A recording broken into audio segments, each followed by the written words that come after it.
We're just getting older, world is getting colder. Trying to get sober, Lord help me get stronger. World is on my shoulders. How you doing today? This is the 12 with 12 podcast, a podcast about real life, recovery, redemption, because that's what this is about. And if you have not yet subscribed to the channel, do me a favor, tap the subscribe button and share for more. Also, if you have any problems at all with substance abuse disorder, severe mental illness, please don't hesitate to contact our sponsors, First Step Recovery, and you see the numbers up top, our outreach specialists. Reach out to them. They will be happy to help you. Your lives matter. And if you want to come on the show, please contact us because your story matters. We have a special guest today. Carl, how you doing? Pretty good, man. Hey, great to have you today, awesome. man. Thank you. Appreciate you. Good to see you, man. So, tell us a little bit about yourself. Well, my name's Carl. I'm 47 years old. Hey, where you from? Yeah, I'm from here. Spent a few years in Vegas. When I got older, I spent a few years in Minnesota, and then came back here, and I've been here ever since. Did you have your mom and your dad in your life? Yeah, I had a great mom and dad, actually. They were a dream come true, and I didn't realize it then. But you know, as I've learned and seen, you know, not to compare to other people, but like as I've compared a lot of stories, it's like they were perfect. I mean, you know, I guess you can't say perfect, but they were amazing. They made sure I had everything I needed, you know, for the most part, what they could. You know, we didn't have it made. We didn't have no silver spoon, you know, but they went over and beyond what a lot of parents, I think, would do to make sure I had a good childhood, for sure. You had a great childhood with your family. That's a great thing to hear. Thank you. Have you ever used before? Yes, I have. Yes. When did you start? I'd say about 16, 17. Tell me, what caused you to start using? What was the reason? I think at first I tried marijuana just to kind of change. You know, like I was into music and I played in a band, and it kind of came with the territory. What type of band you played in? Well, at the time it was like hard rock, hardcore. Okay. But I mean, I've changed categories so many times, and now I just try and incorporate them all. Oh, so you just like music all the way around? Yeah. Did you play an instrument? Played guitar for about 30 years. What? Oh, Yeah. So you fired in. You must know what you're doing. yeah, a little bit. Like I said, marijuana at first. There was a little bit of drinking, you know. Anytime we had celebrations, things like that. We would go out of town. Say, me and my friends, we'd go, you know, like during high school and getting out of high school, we would go to, like, say, Panama City, Daytona. You know, during college spring break, because, you know, it's like most of the girls we talked to, they were going down there, so we follow the women. And that's where a couple times I tried a few other things, like, you know, cocaine, LSD, you know. And then probably by the time I was 17, 18, I tried methamphetamines for the first time. And I mean, I'll be honest, I loved it. I mean, it gave me a lot of boost and confidence. For me, it was a painkiller. You know, like when I'd stand at work, you know, my legs hurt after 2 hours of standing there, and I'd do me whatever rip, and I would be able to make it all the way through the night and be ready to do a whole nother night, you know, if I needed to. And it seemed like, you know, it was working out for me, you know, but and I did that for 27 years. Wow. Straight. What, meth? Yeah. Wow. Yeah, until, I mean, of course, I got arrested a couple times. Never spent more than, you know, like up to a week, you know, in jail, because one thing I learned was if I was gonna, especially I started selling it. So if I was gonna sell it, I had to make sure that I had money put away to make sure I got my ass out of that, you know, jail. So I always made sure I was able to do that. Except for one time, if you want to know, I was in down here in downtown, and there was a glitch in the system. They had me on HIP, but I didn't have anywhere to go at this point, right? You know, I had my dad. He passed. Go back and forth a little bit. My dad passed away when I was 18, and so when he passed away, that's where I started trying all the heavier drugs like crystal meth, LSD and stuff. I did a lot more of that kind of stuff, and was just going down the wrong path. You know, I know that now looking back that he was the only one that kept my ass in line. You know what I'm saying? I mean, when he was around, I wanted to show him that, you know what I'm saying, I was proud to be his son and everything. And then going down that path, you know, got arrested a few times after he was passed away. And one of the times I was in jail, like I was saying, they gave me HIP, but at that time I had nowhere to go. I just didn't have, nobody. I had friends that might have let me stay, but like they had problems themselves, so they weren't about to let me, come in there with my Rolex. So I ended up going back to jail, right? Well, I had 2 friends come down and try and bail me out. Didn't work because they said I was out on HIP, and I was actually stuck in jail. So you talk about being, that's the first time I got really frightened. You know what I'm saying? I was scared to death. That I was like, maybe I'm not going to get out of here. Maybe nobody's going to know, just because I had no idea how that worked. And to be honest with you, I sat there for about 2-3 days, and I had an officer who he already didn't like me. I'd get a drink of water, he'd throw it in the trash can. It was just, how they treat you. I mean, it should be expected, I think. But get to the point, I asked him, I was like, sir, I know you're not my biggest fan, but I have people trying to get me out of here. They're with bail money. And that's not the easiest thing to, come around sometimes. And he said, okay. And he's like, you want to go to church? And I was like, sure. Yeah, I looked over and I saw like the guy I usually talk to, he's just walking in circles. I was like, I'll go to church, see what happens. And he didn't say anything else. So I went to church, and it was enlightening. I got a lot out of it. I'd been, I was a Christian. I grew up Catholic. Kind of got away from that when I was going in my downward spiral. But then that day I went to church, and it enlightened me a lot and reminded me what my path was supposed to be and what I was really about. And get to the point of that is, I came back from church, and that officer said, stand over there out of the camera. I was like, okay. And he got on the phone. He had a girlfriend who happened to be down in, where you pay the bail. And he asked her to check on the situation, and she did. And he's like, okay, call your friend out of the camera and have him come back down. And so they did. They got me out of there. And I mean, I'll be honest with you, I would like to say that it changed my life and I started doing the right thing, but it didn't. It definitely gave me more, it added to my integrity for sure. Because I've had people ask me all these years, they're like, how did you keep your integrity through all this? I was like, well, I didn't keep it all. I wish I did. But, for the most part, I did keep myself. But I definitely, saw the decline. Dang, so the officer the correctional officer basically put his job on the line to help you out. But he told you to go to church first. Yeah, that was the deal. That's crazy. Yeah. Well, God is good. God is good. God is good. God is definitely good. So you got out and you didn't straighten back up. No, not really. No. Altogether, how many times do you think you've been locked up? Probably about 4 times. Not as much as like a lot of people maybe have had to deal with. I've been fortunate because of my own, I thought ahead, I made sure I had money to get out. But probably a total of maybe a month. Total. Was it drug related when you was getting locked up, or was it just different things you were getting locked up? It was drug related, and there was a little bit of I guess domestic violence. Even though the messed up part about that was the last time they came and got me to take me to jail. Actually, what happened was they got called on a domestic dispute. I was asleep.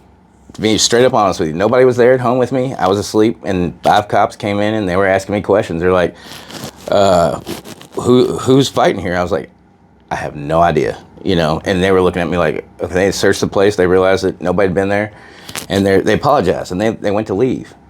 But see, I had an aunt who would come in town, my mom's sister. She'd come in town every so often, and every time she came in, for some reason, she didn't like me.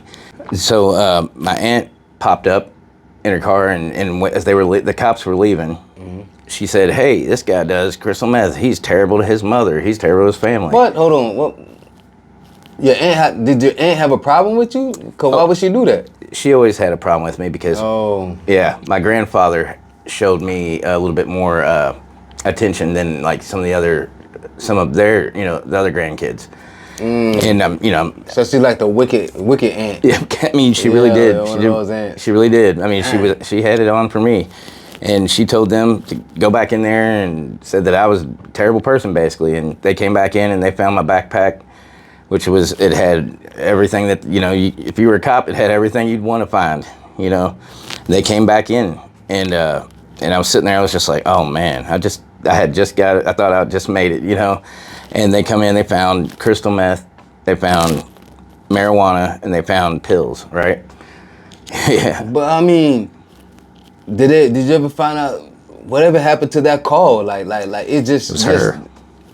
Oh, It was my aunt. I found out later. Dang, what? Your aunt called the police on you. Mm-hmm. So she never usually just pops up at your house. She just happened to be there at that time. Huh? She came in town and just showed up and was out to get me. That's crazy. I thought so. You know. That definitely is. But it started being a repetitious thing over time, you know. I mean, before that she and kept after. calling the police on you. Well, she would come in once every couple of years, and she would call the police, or before that she and kept after. calling the police on you. Well, she would come in once every couple of years, and she would call the police or What, whoever would before listen. she even gets there? Yeah, just whoever would listen. Yeah, because she had heard that, like, say my mom, my brother, or somebody had a dispute or like a disagreement. She was just like, oh, we got to get him out of there. So Did she have mental issues? not as much as I would like to say. Yeah, she just heard. wanted to ruin your life. Yeah, That's crazy. yeah. Okay. I never had a problem with her personally. You know, it was just that's when it started being a problem. Was, you know, she's affecting my, you know, like, legal life. Yeah. You know what I'm saying? Exactly. Yeah. Do you feel like the pain from when back to your dad? Yeah. Because you and your dad were close. Mm-hmm. Is your mom still living? No, she passed away about 6 years ago. So being that you were close with your dad, and you said when he passed away, that's when you started spiraling out of control to doing more heavier jobs. Do you think that you were just trying to feel something that you felt was missing when your dad actually passed away? Yeah. Like a void was missing out of your heart, and then you were like, you know what, man, I'm just about to do this. Was it a point of not caring anymore? It was. First, I think it was my way of somehow maybe mourning. I'm not really sure, but then it was definitely what you said, because, you know, I did have a void. I mean, I didn't know how to act towards it, and I had already started. I was using the marijuana, the acid, and you know, like, lighter stuff a little bit to kind of like get my mind off of it, because it was a lot, you know, at the time. I had a lot of questions unanswered, you know what I'm saying? Yeah. I mean, I know a lot of people have it a lot worse. I mean, a lot worse, you know what I'm saying? But that was just, like, right now, I would give if I had $1 million, I would sign that check right over right now for 5 minutes more with my father, or my mother, really, but my father for sure. Mm-hmm. Because there was a lot of things that I needed to understand that, you know, he told me to tell me when I got a little bit older, you know? No. And he never was able to do it. Yeah. Tragedy. Yeah. How old was he? He was 51. Wow, that's young. Yeah, I'm 47 right now, so that's what's really got snapped in my head not too long ago. That you're getting close to that. Yeah. Was it like a health issue or something? Like he had smoked cigarettes his whole life.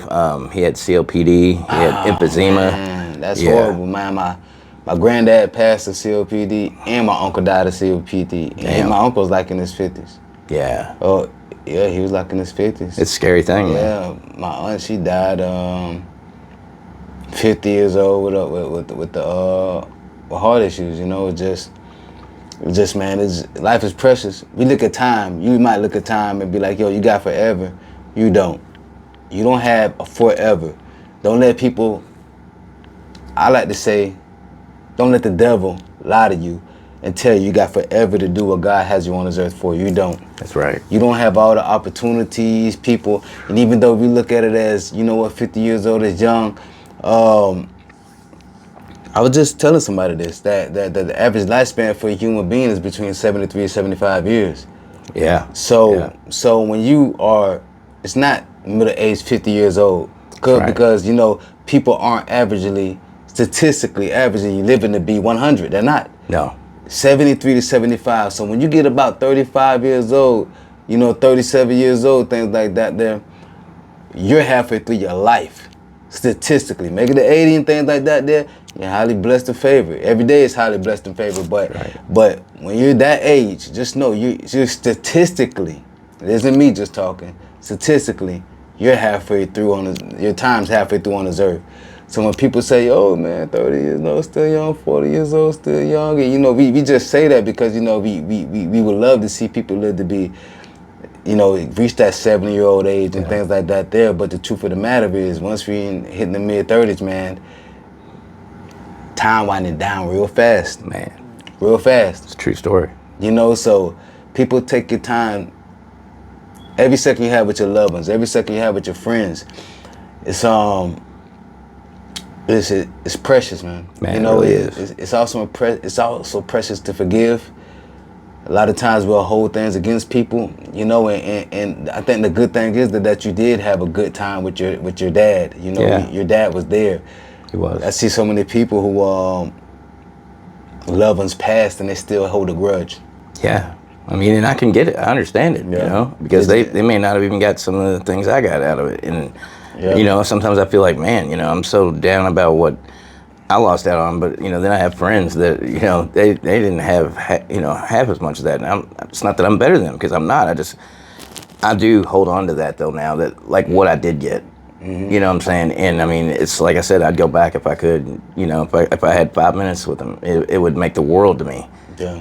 But I do think that that's what sent me down the wrong path. And I mean, people have bigger reasons, Yeah. but they're all reasons. Yeah, whatever. They same different reasons, same story, man. A lot Yeah. of times it comes from hurt, pain. Yeah, You know, just trying to get over something. You know what I'm saying? And then it's just you don't expect it to go down the path that it actually goes down to taking over.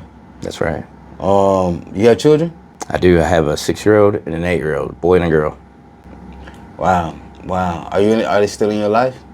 They are as of now. Back in April, on my daughter's birthday, was the last day I got to see him for about 5 months. And that they'd been with me, you know, all up until then. Me and the baby, my ex-girlfriend, baby mama, we were together all up until all this stuff started really happening.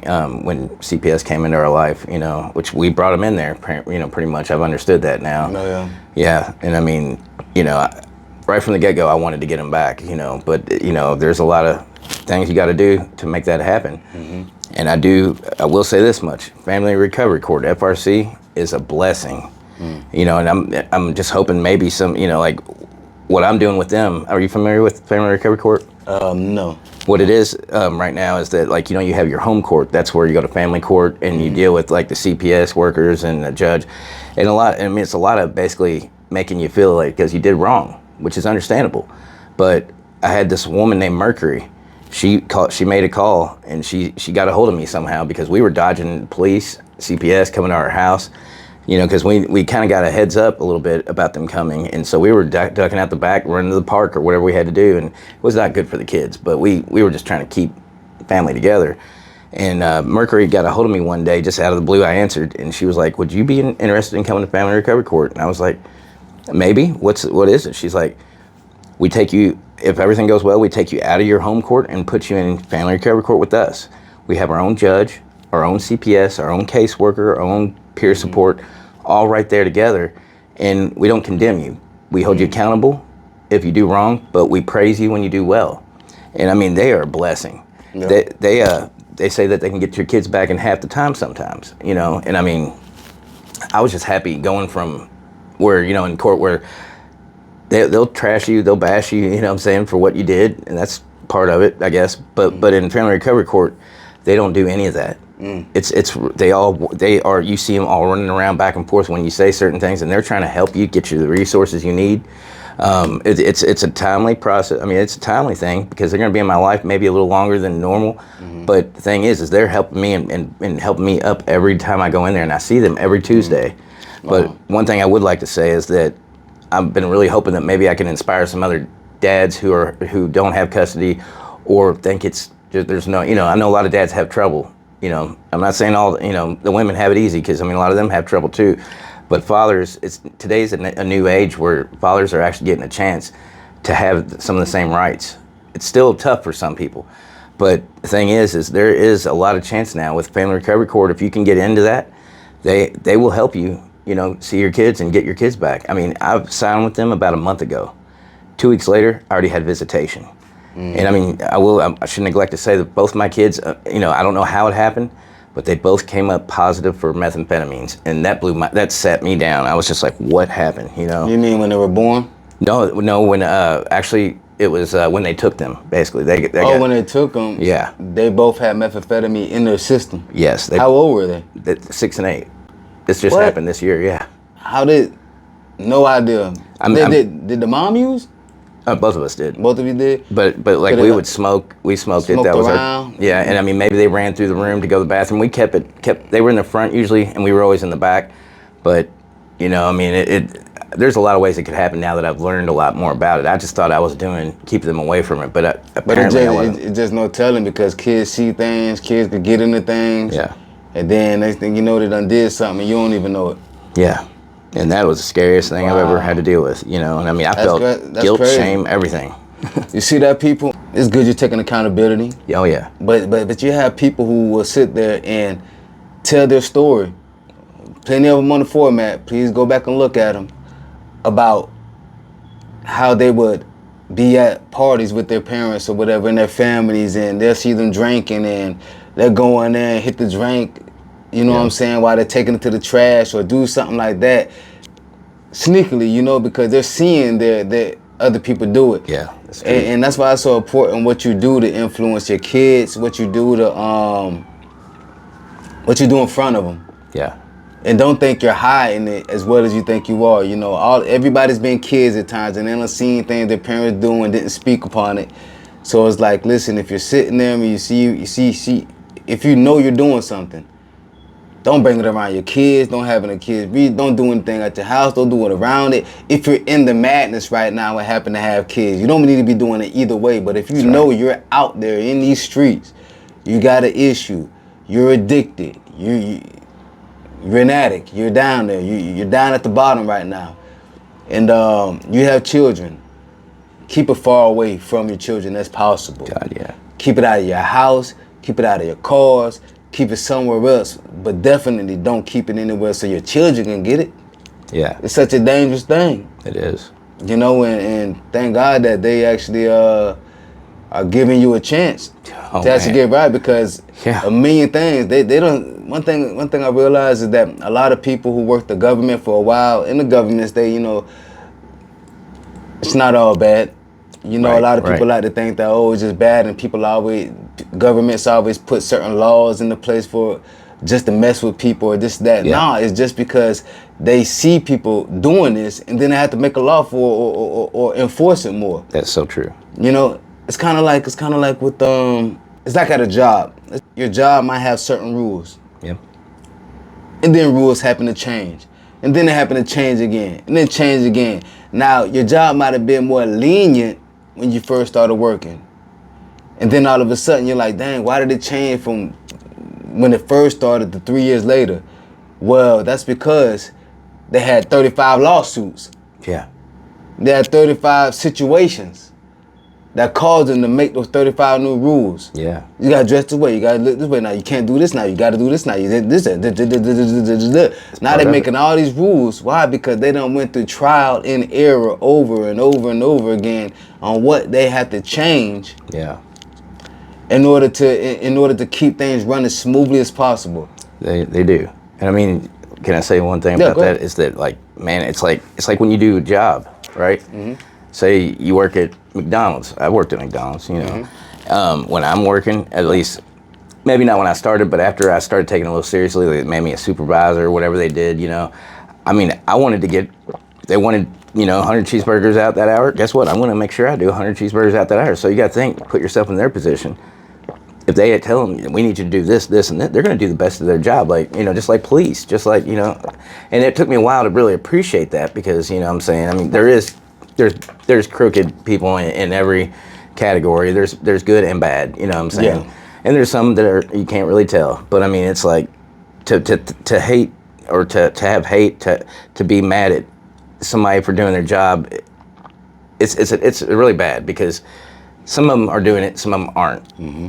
But a lot of them are good people doing their work. You know, some of them aren't. You know, it's hard to tell the difference. Yeah. That's why in the legal system you get a lawyer, right? You know what I'm saying? Mm-hmm. But I'll say this, with FRC, don't need a lawyer. Mm-hmm. I mean, anytime I don't care if I'm going for a traffic violation, if I'm going for drugs, I have a lawyer now, not a public defender if I can help it. Mm-hmm. You know what I'm saying? I ain't always had it made, but like I just said, I put money back. If I knew I was going to be having the drugs around, I needed to put money back. This is the first time that I haven't had to have a lawyer at all. I considered it at first, and the lady Mercury, she told me, you won't need that. You won't need that here. It's a totally different situation. I was like, Okay, proof's in the pudding. So I walked in there, and I mean, thing is, right now, I mean, I thought they were gonna just torture me. It's not torture. They are sitting there like I just got a certification yesterday when I was at court, or Tuesday when I was at court. I walked in there thinking, hey, I'm ahead of what I need to do. They're just gonna be like, hey, cool, everything good. On to the next person. They were like, how's the things going? I was like, pretty good, man. Everything's going good at my program. Everything's going good at my job, my life. And he was like, well, I don't have anything really for you except for this. And he pulls out a certification.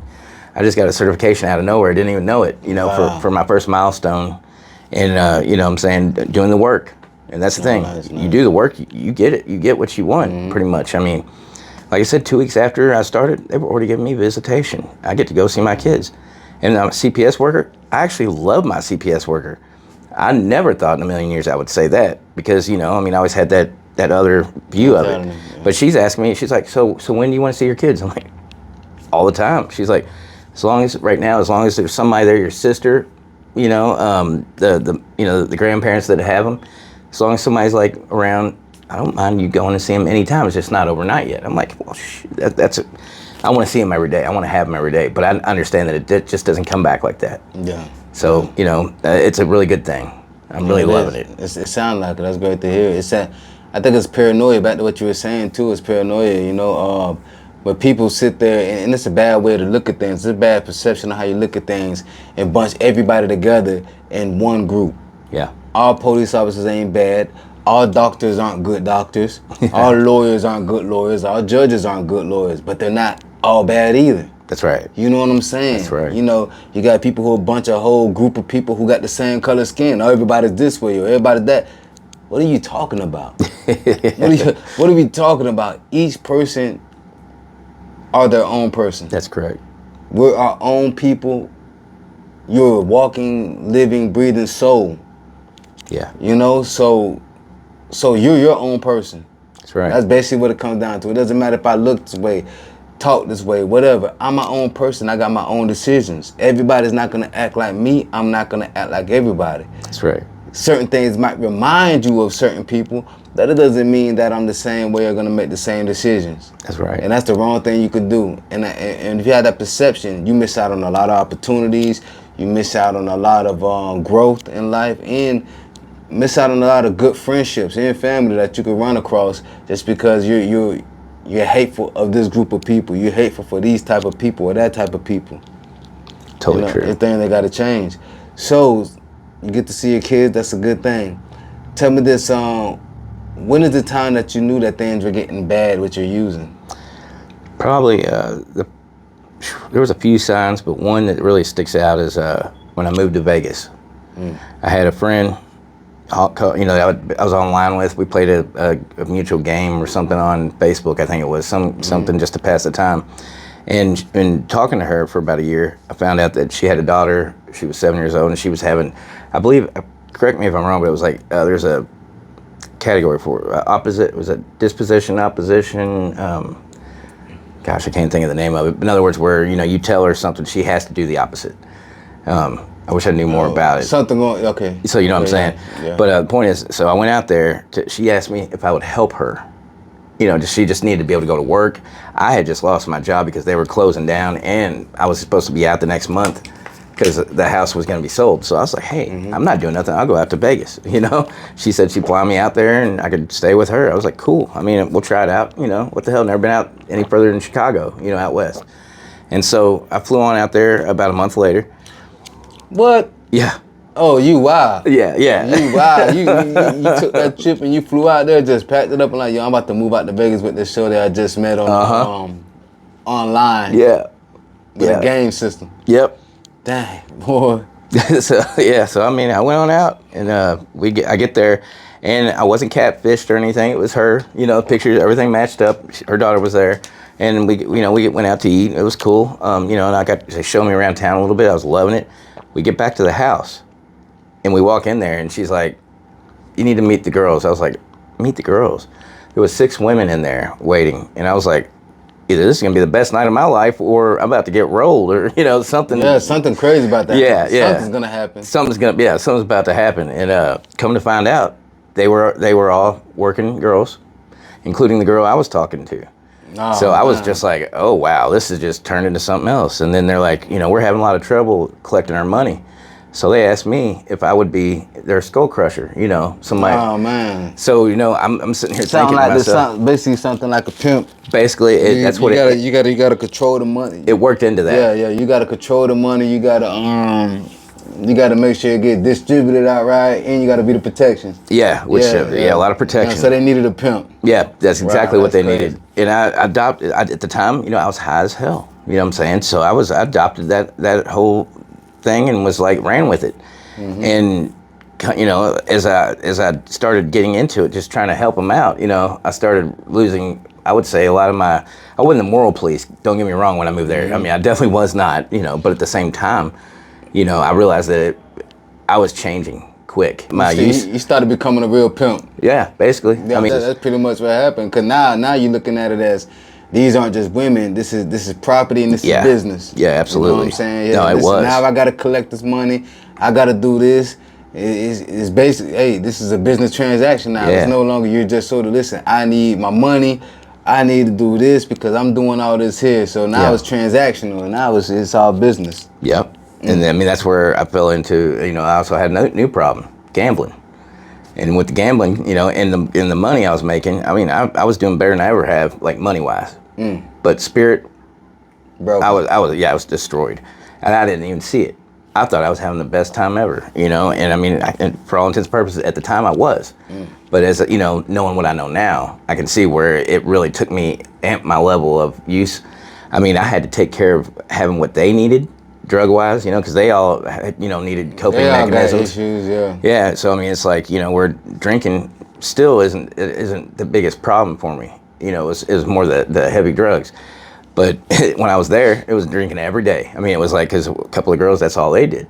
A couple of girls, they wanted to smoke crack all the time. A couple of girls love crystal meth, which I got along with them real well.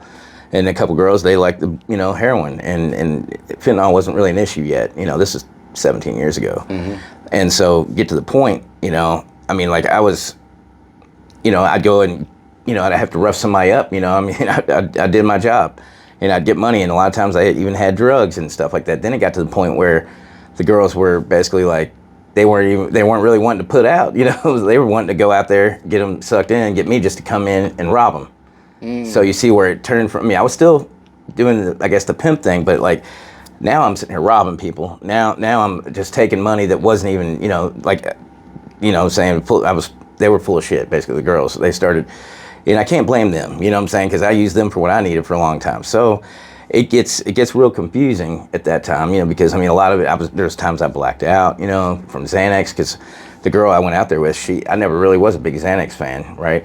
Well, this girl she was from Hawaii, and she had the biggest, script ever. I mean, we had enough to where we could take, like bars, like multiple bars, all, every day, and never run out. So I started doing that, and then that's when I started blacking out. I would use the crystal meth to bring me back from, like almost blacking out, and then I'm doing shit that if you knew me, it wasn't me. I was just basically a robot, just going and going and going, and not taking time to take care of myself. Self-care was not even a thing. And I started treating them even worse. So I've definitely lived, was a pimp there for a minute, but not to concentrate on that, but that's where it amped all my usage all the way up, all the way. That's when you knew things were getting bad? Yeah. When did you decide to make that change? Well, to be honest, one of the girls I had, she had a sister come in town. And I should have known. She said, do whatever you want, just nothing with my sister. So what did I do? Just hung with the sister. I hooked up with the sister, and that was it. Girl was so mad at me, and a couple of girls backed her up because, they stick together, and I mean, she got her, she already had a firearm, and she followed me shooting. She fucked my car up that I had up there. Had a little Buick. She blew that fucker up with bullets. I mean, she never hit me. I got so lucky, but she chased me basically almost out of town. I mean, I ended up ducking into the Greyhound, and found what I could there. Like drug wise, I got me some bag of Xanax for $5. I got what was it? I found a bag of crystal, for like nothing. And it was a big one too. And I was back to where I was feeling good again. I was like, yay, I got all I need, which that wouldn't have lasted me a day or two. So I get on a Greyhound and I'm like, get me the hell out of here. So I made my way back to Louisville, you know what I'm saying? And that was the second time I was there, by the way. The first time I was there 2 years, everything, for what it was, it worked out. And then I came home to take care of some things and went back out there a year later, stayed another 2 years. And that's when she ran me off pretty much. And I hate to say that, a chick ran me off, but she did, because I did at least care that I lived. I wanted to live. Exactly. And that was amazing that I still cared. Did you like Louisville better than did you like Las Vegas better than Louisville? Bro, I tell you what, here I have to use an inhaler, right? Steroid inhaler, albuterol, because of asthma. There, it's a desert. Everything's dead. No allergies, no problems. I would get up and run and jog around town every morning. You will never see me do that here because I can't. It's like I might be able to get myself to that point, but it's going to take a lot of work and a lot of exercise to even get my stamina and endurance to where I can jog, like any substantial, distance. Up there, I felt like a normal person, without any problems. So I did love that aspect. But when I moved back here, I knew it was time to stay, at least for a while. And so I closed that chapter of my life at that point. But, I went and got better a little bit. Didn't do I've never done treatment or any meetings or nothing until now. I went pretty much that 27 years the only stopping I had was going to jail. You know what I'm saying? Or maybe a couple days if I moved or something, switched places of living, you know what I mean? So how many rehabs you been to? I just went to the VOA this year, 2 months ago. And then I'm in First Step now, luckily. And that's it. That's all I've ever done. I've been, I can count my meetings just by how many days I've been in rehab, recovery. That's a good thing. That's a good thing. Yeah. And it's all in the process to get your kids back. That's what I went in for. I realized, number one, that I was 47. My dad passed away at 51. We're not the same person, but it really opened my eyes. And I'll be honest with you, one major thing that made me actually change my mind about everything was 2 weeks before I came in to VOA. I had some time to think because my girl, my baby mama, we were together up until I came in, and she started really kind of declining. And it was real quick. She had been doing heavy crystal for 8 years with me of the 27 I've been doing it, and in the last 6 months, she just was down, down, down, down. You mean physically? Or was all the way around, mental, physical. All the way around. Oh yeah, dude, it hit her hard, and she was pretty strong. For a while, with it, but then it was just going down. And I had about 2 weeks of a glimpse of what I put everybody through for the last 30 years, and that was it was just a glimpse. I can't say, it was nothing compared to what I put, say, my mom through or other people, what I'm saying, that were in my life. I thought I was just hurting myself. That's not what was happening. I realized that I was hurting, I hurt my kids, but I spent 4 hours a day. I added it up. I probably spent 4 hours a day just smoking when I could have been spending time with them.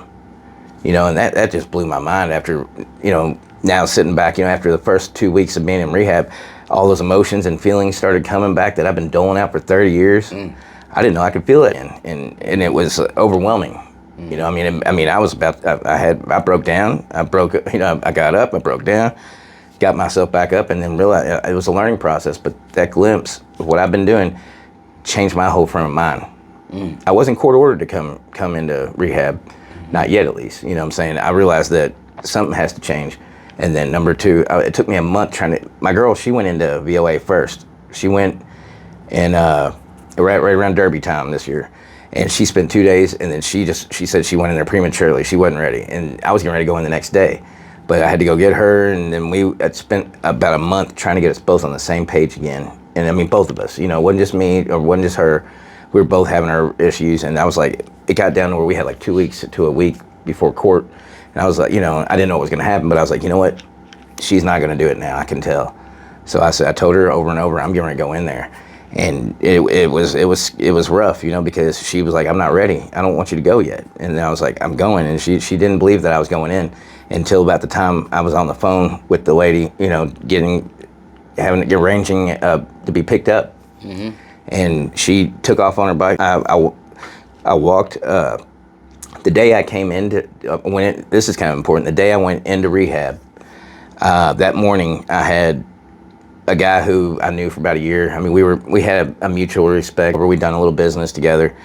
Well, it got to that point where he started, I think he saw my girl and was trying to like talk to her, because she actually, humored it for a second just to be nice. And he took it a little further than that. And that morning I came in, I woke up at 5:30 in the morning. She was out on the porch and he was up there talking to her because she was waiting on me to get, we were supposed to go to the store and I just wasn't waking up. Well, I wake up and see the guy out there and I know what he's about. I can't say that he's the wrong crowd because technically I would be considered that too. But he was definitely the wrong crowd, and I know what he's done to people, And he was out there, and I mean, I jumped up and I kicked that door, knocked him out in the yard, and I was like, dude, you gotta go. And he was like, he wanted to do something, but he didn't. But he came back when I was asleep, knocked on her window. He knew she was in the room where the kids stayed before they got taken, and she didn't wake up, but I woke up and I went out there. I was like, look, I was like the girl in the back in my garage. I had a girl living in my garage. She was a working girl, but it wasn't the same as what it was in Vegas. That was her own thing, and she was taking care of dogs for my friend. But that was a whole other thing. I said the girl in the back don't want you here. We don't want you here. You need to stop talking to my girl. And he was like, okay, Playboy. He's like, you want to start something? We'll start something. I was like, whatever you got to do, bud. I don't give a shit. And he started to leave with his cart. He left his bike on my porch. I said, hey, you want your bike? He's like, touch it and I kill you. Me thinking, I'm bad. I took it and I chucked it out in the street. He's like, I'll be back. You better be strapped. And I know he's shot at least 10 people that I know of, like acquaintances, and he's killed 2 people. I don't know how he's never gotten in trouble for it, but lucky him, I guess. Well, so later on, the day goes on, and he never showed back up or nothing. But I had decided, nothing to do with that. It's time I'm going in because I already decided that, that night before. And I'm trying to tell her, you need to stay away from this place. This is not going to be good for you. It's time to go back to wherever, just come in with me. She wouldn't go. So get to the point. I started walking. I was on Montana, Taylor Boulevard, walking up to Speedway, right? 5 minutes away, told the van to be there. And on my way up there, I mean, I was still strong-minded and knew what I was going to do.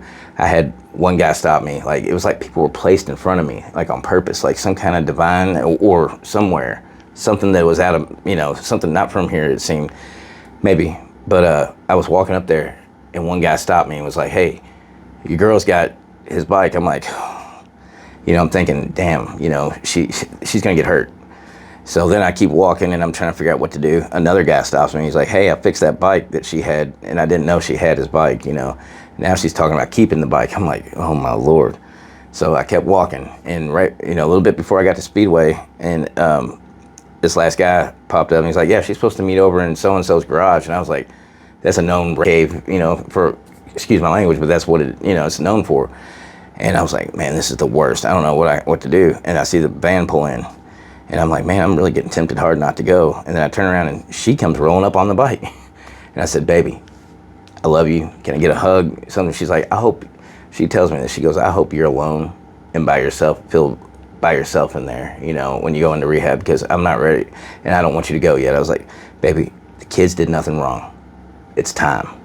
It's time to go now. And she was just like, and she took off on the bike, and I'm like, oh my Lord, this is the worst situation. But, I made a commitment, and the girl had already pulled up, and she watched half of that, and she was just like, jaw dropped. She's like, you okay? I'm like, no, but I think I will be. So I got in that van, and she said, you're doing the right thing. I was like, I hope you can do better than that telling me I am, because I don't feel like I am. I felt like I was deserting her in a way. And we pulled it. We made it to the BOA, and I'll be honest, that night I tried to leave. I said, guys, I like it here. I want to be here. I need this, but I need to go save her, and, famous last words. And I'll just get to the point. They told me, you can't save her. What you're doing right now is probably her only chance at seeing you do this. Might get her to come in, maybe, but she's not going to come in until she's ready. And I was like, I didn't want to hear it, but I was like, okay. And a guy named George over there, he told me this, and he saved my life, by telling me to stay right where I'm at. He's like, I can't make you do anything, but I think you should stay. And he even had another woman come over and talk to me named Deb. And is that okay that I say names? Yeah. These are good people. Yeah. And I've told them myself. Deb comes over, and she pulled me aside and talked to me, and Deb happens to know a lot of the same places, same people. I didn't know this. And so I was just like blown away that, these people, I realized that all the staff there, for the most part, besides the therapists, they've all been out there, and they know this life. And hearing her talk about it, she's like, this is the only hope. If you go back out there, you may not come back. I was like, fair enough. So I stayed. And it took me about 3 days, and then about a week, my girl at the time, she calls me up. She's like, stay where you are. She's like, I'm not ready. I'm not coming in. She's like, I don't want to be a mom no more. I was like, this is it's totally opposite of what she had told me. So that's what that was. And I had to go ahead and suck it up and take it. And I'll be honest with you, I hate it because I love to have my family back together. But it was a blessing in disguise because honestly, I would have been consumed over what she was doing the whole time. And instead, I just sat there and prayed for her. Started praying again for the first time in many years. And I started praying every day. And then I started praying to help, for God to help keep my kids safe for about a month. And then I realized after that, maybe I need to stop asking for things and offer my help. Maybe there's somebody out there, he wants me to help, and I told him, I was like, I will do whatever you need me to do. If you give me the clairvoyance to see it, show me what it is, and maybe or just help me find it. And so I started looking for people who needed help each day, whether it was in there or wherever it was. And that made me feel better, and it made me feel like I had a little more of a purpose again, you know what I'm saying? And then, I went, and then it's just recently, I decided to ask for one more thing, because I was offering my help now, and I know it's not. I rub your back, you'll rub mine, but I was like, I don't have my food stamps, still don't have my food stamps, but we're working on it, right? I was like, guys in my house that I'm over here, they're helpful and everything, but I was like, I need to eat. So I was like, I prayed. I said, I need an opening somewhere. Lord, help me if you can, if you feel that this is my path. And about an hour later, I got a call from an old friend, 65-year-old man who I used to work with. He was like, how you doing? I was like, good. I'm doing this recovery thing, and he's like, oh, good for you, man. I'm so happy for you. Do you need a job? I was like, yeah. How did you know? I was like, yeah, I really do. He's like, your old job's hiring. Why don't you go get that job back? And I was like, they wouldn't take my calls for 2 years. Well, just recently I got that job back. Congratulations. Thank you, brother. So what are some of your plans for the future? Some of my plans for the future? I mean, right now, I'm just going to get my foot back in that door. And what I want to do is I want to, once I get back in that door, my boss, the owner of the place I'm at, he's got like 7-8 different businesses now. He only had one starting with. Now he's got like a fitness center, he's got restaurants, he's got other places of work. And then it's a cool place to be because, like, say you don't get along with somebody or it just isn't your thing, he can move you into another position, and it's something to kind of, a little backup, you know what I mean? Yeah. And, I think I've already told him that, I'm looking, and, I'm doing this recovery thing, and I'm serious about it, and he's very supportive, more so than I thought he would have been.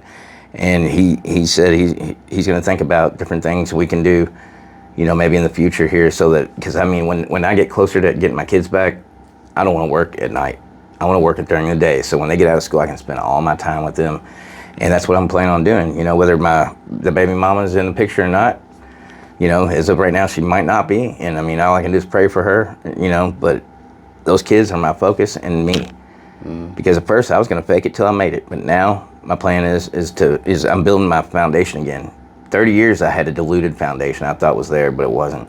All it took was a couple bad things that happened, and it crumbled.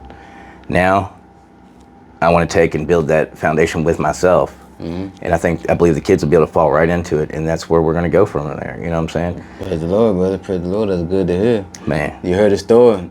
Powerful story. Been through a lot. Yeah. Definitely, it's possible. Hope. That sometimes you have to just cut the baggage off, let it go.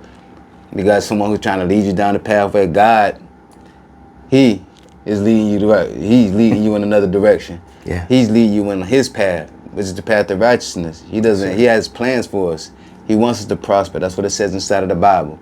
So people, don't give up on God. Don't give up on life. And sometimes you just have to let certain people go. Yeah. But continue on your path. Continue on your path to better yourself and become better. Thank you so much. Is there anything you want to tell the people? Man, all I can say is that I'm focusing on this recovery thing, and it's not just a thing, where I was trying to do A to B to C to D. I was like stressing about all these areas I can go. I've realized now finally that I'm going A to infinity because those kids, my kids deserve it. I deserve it. And instead of stressing about all that, I can just live my life. And I've found that, and what I stress for others out there to try and do is be transparent, be as authentic as you can be. Because with that, you don't have to remember anymore. You don't have to remember lies and all these things that, we develop and stuff like that. And people stress over that. And it gets hard remembering all them damn, lies.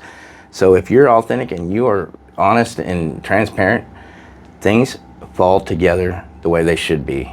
And if they don't, all you gotta do is have faith. And things will fall the right way and make sense. Amen. Amen to that, brother. Thanks again for coming in. People, do it for your kids. Do it for you. And if your kids and you don't got kids, do it for your family. Do it for God first off. Do it for your purpose. Because God has a plan for you. We thank you all for tuning in and have a blessed day.